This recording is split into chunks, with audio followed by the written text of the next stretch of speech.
Unbelievable. Holy cow. Let's go, man. Okay, I absolutely love that energy. That is exactly the vibe we're bringing to this explainer today. Welcome, everyone. You know, if you've ever heard a broadcaster absolutely lose their mind in the booth and wondered what's really going on under all those helmets and shoulder pads, well, you are in the right place. Today, we're demystifying one of the most electric sports on the planet, American football. My goal for this explainer is to strip away all the visual noise and complexity of the sport. We're going to break it down into what it truly is, a highly structured, incredibly strategic battle for territory. We're looking under the hood at the sheer mechanics of American football, focusing on the facts, the numbers, and the rules that actually run the game. Here's our game day playbook. We'll cover the field and the teams, the 60 minutes of play, the system of 4 downs and 10 yards, running versus passing, and finally, touchdowns and field goals. All right, Section 1, the field and the teams, mapping the gridiron. Let's start with the absolute biggest picture. Every single play, every sprint, every bone-crushing tackle in this territorial battle takes place across exactly 100 yards of field.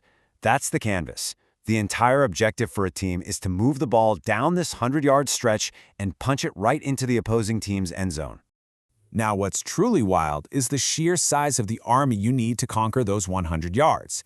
Each team carries a massive roster of 53 players. But it's not just a free-for-all. This roster is strictly divided into 3 highly specialized units: the offense, whose job is to score, the defense, whose job is to stop them, and special teams who handle kicking situations. They basically take turns stepping onto the field depending on exactly what's happening in the game. But here's the catch. Even with 53 guys standing on the sidelines, only 11 players from each team are permitted on the field at any one given time. So that's 11 on offense trying to move the ball, matching up against 11 on defense trying to stop them.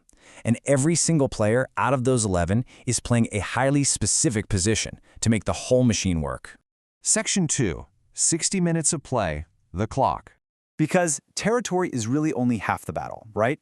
The parameters of this physical contest are governed strictly by the clock. A game is precisely 60 minutes long, and that hour of game time is broken up into 4 15-minute quarters. Over the course of those 60 minutes, the offensive and defensive units constantly alternate. When one team's offense has the ball, the other team's defense is out there to meet them. They take turns, alternating possessions, trying to maximize their opportunities before that 60-minute clock hits 0. Which brings us to Section 3, 4 downs, 10 yards, the engine of the game. Listen, if you take away just one thing from this explainer today, let it be this. The offense cannot just casually walk down the field. They are put under immense pressure. They're given exactly 4 chances, which are called downs, to move the ball a minimum of 10 yards down the field. If they pull it off and successfully gain those 10 yards, they earn what's called a first down. And earning a first down is absolutely crucial, because it grants the offense a brand new set of 4 downs to continue their drive toward the end zone. 10 yards, 4 tries. That is literally the heartbeat of American football. Moving into Section 4, running versus passing, moving the chains. So, with that 10-yard requirement hanging over them, how exactly does the offense move the ball? Well, they have 2 primary weapons at their disposal. They can either run or pass. Running the ball is gritty, it's physical. The quarterback simply hands the ball off to a running back who then rushes along the ground, fighting through the defense for as many yards as possible. On the flip side, passing the ball is a swift strike. The quarterback reads the defense, steps back, and throws the ball through the air to an eligible receiver. And when that quarterback drops back to pass, they have a few highly specialized targets looking to catch that ball. They can throw out wide to a wide receiver. Think of dynamic playmakers like CeeDee Lamb. They can throw over the middle to a tight end, which is where you'll see stars like Travis Kelce, who hasn't been open since training camp, or George Kittle making crazy grabs in the back of the end zone. Or, they can even pass it short to a running back.